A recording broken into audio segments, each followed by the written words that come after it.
প্রেম কি অদ্ভুত জিনিস, তাই না? মানে ভাবো তো, কাল পর্যন্ত যে মানুষটার নাম শুনলেও মনে হতো এ আবার কি, আজ তার একটুখানি হাইতেই হার্ট এমন করে লাফায় যেন হার্ট বলছে এই তো, আরে এই তো আমার ডিপার্টমেন্ট। প্রেম এমন একটা জিনিস যা হলে চাও মিষ্টি লাগে, বাসের ভিড়েও গান বাজে, আর রাত দুটোর সিন না হওয়াটাও একটা দার্শনিক সমস্যায় পরিণত হয়। আগে আমি ফোনটা ব্যবহার করতাম ঘড়ি দেখতে, খবর পড়তে, আর এখন দিনে 48 বার স্ক্রিন অন করি শুধু এই আশায় এইবার নিশ্চয়ই মেসেজ এসছে। প্রেম মানে কি জানো?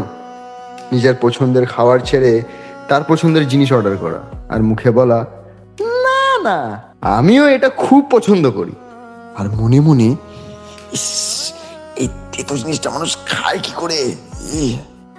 প্রেম অদ্ভুত, কারণ এতে আমরা বোকা হই, কিন্তু সেই বোকামিটাই সবচেয়ে প্রিয় লাগে। নিজেকে আর সিরিয়াস লাগে না, আয়না তাকিয়ে মনে হয় এই মানুষটাকেও কেউ ভালোবাসতে পারে।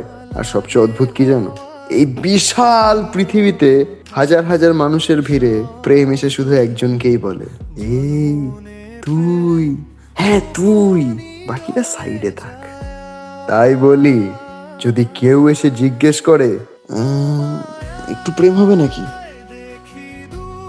তাহলে বলবে একটু না, হয়ে গেলে পুরোটাই হোক।